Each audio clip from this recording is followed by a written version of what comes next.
আসসালামু আলাইকুম। আশা করছি সবাই ভালো আছেন। আলহামদুলিল্লাহ আমরা বেশ ভালো আছি। নতুন আরও একটি ভিডিও নিয়ে আসলাম, আশা করছি সবাই দেখবেন। শুরুতে দেখিয়ে দিলাম গরুর পায়া ভিজিয়েছি।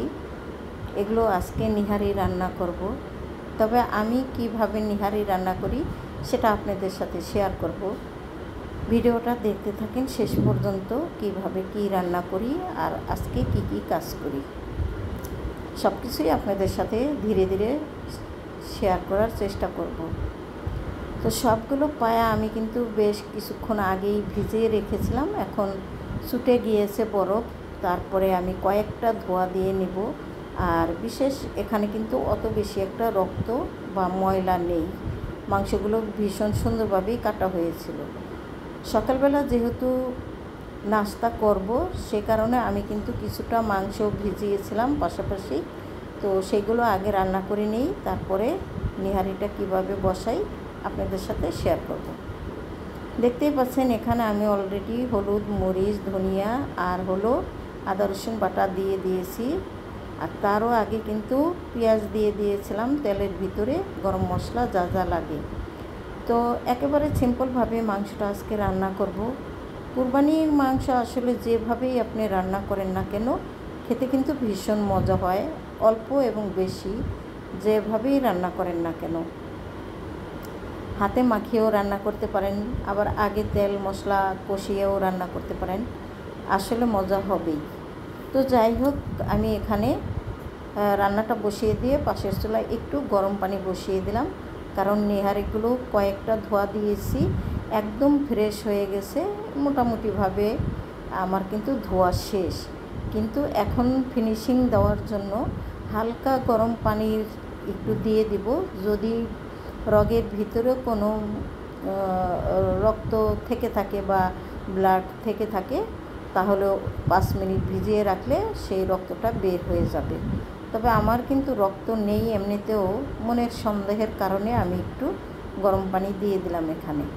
তো যাই হোক, এখানে 5 মিনিট ভিজার পরে আমি কিন্তু এই তো মাংসটা আরেকটা ধোয়া দিয়ে নিলাম। দেখতেই পাচ্ছেন একেবারেই ব্লাড নেই, তো খুব সুন্দরভাবে ধোয়া হয়ে গেছে। এখন আমি কিভাবে রান্না করি সেটা আপনাদের সাথে শেয়ার করব। আসলে এসব খাবার আমরা আসলে অত বেশি রান্না করিনি আমি, তো গত কয়েক বছরই করেছি। তো এখানে তেজপাতা দিয়ে দিলাম, গরম মশলা, আদা রসুন বাটা, সেই সাথে একটু জিরা বাটা দিলাম, বেশি করে পেঁয়াজ দিয়েছি। আমি এবার নিহারিটা আমার নিহারি অরিজিনাল যেভাবে রান্না করে সেভাবে রান্না করব না, একেবারেই মাংস যেভাবে রান্না করে আমি সেইভাবেই রান্না করার চেষ্টা করব। তো এখানে কিন্তু আমি হলুদের গুঁড়া, মরিচের গুঁড়া, ধনিয়ার গুঁড়া দিয়ে দিলাম, যা যা মশলা আমি মাংসতে দিয়ে থাকি। পিছনে গত কয়েক বছর আমি যে নিহারি রান্না করেছি আমার কাছে একেবারেই অত বেশি একটা ভালো লাগেনি। হয়তোবা আপনারা ভাবতে পারেন যে আমি রান্নাই করতে পারিনি, আসলে না, আমি বিশেষ অনেক বড় বড় নিহারি রাঁধুনিদের রান্না দেখেই কিন্তু রান্না করেছিলাম, কিন্তু আমার কাছে অত বেশি হয়তো ভালো লাগেনি, তাদেরগুলো হয়তো ভালো লেগেছে। যাই হোক, এক একজনের রান্না, এক একজনের মুখের রুচিও কিন্তু এক এক রকম। তো নিহারি আমি ওইখানে হাতে মাখিয়ে তারপরে বসিয়ে দিলাম। কিছুক্ষণ কষানোর পরে আমি পর্যাপ্ত পরিমাণে পানি দিয়ে তারপরেই কিন্তু নিহারিটা একদম নরম করে নিব। আর এদিক থেকে আমি তো বলেছিলাম সকালের নাস্তার জন্য কিছুটা মাংস বসিয়েছি। তো মাংসগুলো আমরা আজকে পরোটা দিয়ে খাবো সকালবেলার নাস্তা হিসেবে। তো আমি কিন্তু অফ ক্যামেরাতে বেশ কিছু আটা মেখে রেখেছিলাম, তো পরোটাও কিন্তু বানিয়ে নিয়েছি। তো এখানে কয়েকটা পরোটা ভাজবো। আরও বিশেষ কথা আমাদের কিন্তু একবারে নাস্তা বা দুপুরের খাবার, রাতের খাবার একসাথে করা হয় না, সে কারণে মনে হয় যেন ডিসিপ্লিনটা একটু নষ্ট বা একটু সৌন্দর্য কম। তো এখানে কিন্তু আমার ছোট ছেলের জন্য আমি ভেজে নিচ্ছি, আর আমি কখনোই চাই না আমার ছেলেদেরকে কিছুক্ষণ ভেজে রেখে তারপরে সেই পরোটাটা খেতে কিন্তু ভালো লাগে না। সে কারণে আমি সবসময় ওদেরকে গরম গরম ভেজে দেওয়ারই চেষ্টা করি, ডিম অথবা পরোটা, যে কোনো জিনিসই বলেন না কেন।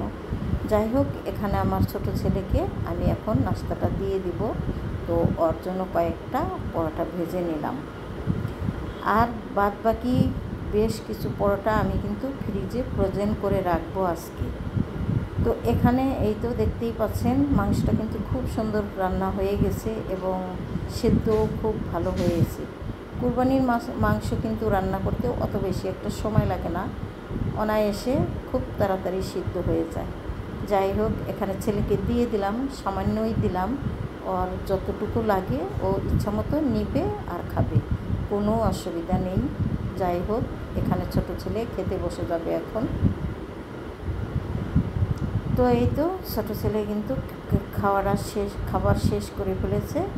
আর এই যে দেখতে পাচ্ছেন আমার নিহারি রান্না করা, এই নিহারিটা কিন্তু খুব সুন্দরভাবে হয়ে গেছে।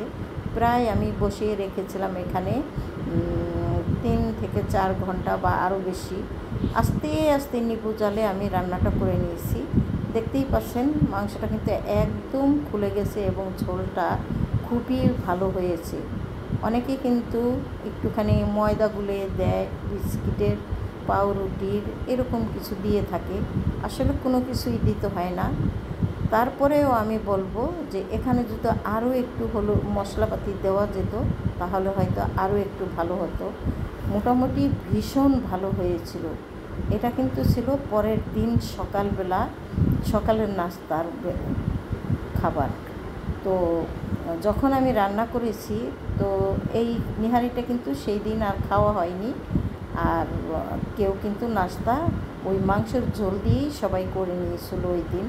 আর নিহারিটা আমি রেখে দিয়েছিলাম পরের দিন সকালের জন্য। তো বলেছিলাম বেশ কিছু পরোটা তৈরি করেছি, সেগুলো আমি ফ্রোজেন করে রেখেছিলাম। এই যে দেখতেই পাচ্ছেন, এই ফ্রোজেন পরোটাগুলিও কিন্তু খুব সুন্দরভাবে আমি ভেজে নিলাম, আর একটুও কালার পরিবর্তন হয় নাই। তো এখানেও আমি কিন্তু আমার ছোট ছেলেকে দিয়ে দিব, কারণ হচ্ছে সবসময় আমার ছোট ছেলের ব্যস্ততা বেশি থাকে এবং ও খুব সকালেও খুব তাড়াতাড়ি উঠে ঘুম থেকে এবং আসেও দেরিতে। দুপুরবেলা কোনো সময় ঠিকঠাক মতো বাসায় খাওয়া দাওয়া করে, আবার অনেক সময় করেও না। তো ও খুবই ব্যস্ত থাকে, তো ওকেই খাবারটা দিয়ে দিলাম। এই তো চলে আসছে আমার ছেলে এখন, খুব খেয়ে খুবই প্রশংসা, অনেক ভালো হয়েছে। তো আপনারা এইভাবে রান্না করে দেখতে পারেন।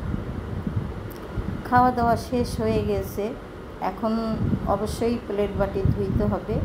ভাবলাম বসে থেকে লাভ নেই, প্লেট বাটিগুলো ধুয়ে নেই, তাহলে আমার মোটামুটি আজকের কাজটা সম্পূর্ণ হয়, সকালের কাজটা সম্পূর্ণ হয়ে যায়। আর বাদ বাকি কাজ আমি তো করবই, সেগুলো আপনাদের সাথে হয়তো অন্য ভিডিওতে শেয়ার করার চেষ্টা করব। তো সবাই ভুল ত্রুটি ক্ষমা সুন্দর দৃষ্টিতে দেখবেন আর আমার পাশে থাকার চেষ্টা করবেন। আশা করছি আপনাদেরকে আমি ভালো ভিডিও দেওয়ার চেষ্টা করব, আর সেই সাথে ভুল ত্রুটি ক্ষমা সুন্দর দৃষ্টিতে দেখবেন। পাশাপাশি লাইক, কমেন্ট, শেয়ার করবেন, সাবস্ক্রাইব করে আমার পাশে থাকবেন। বিদায় নিয়ে নিই আপনাদের কাছ থেকে। সবাই ভালো থাকেন, সুস্থ থাকেন। আল্লাহ হাফেজ, আসসালামু আলাইকুম।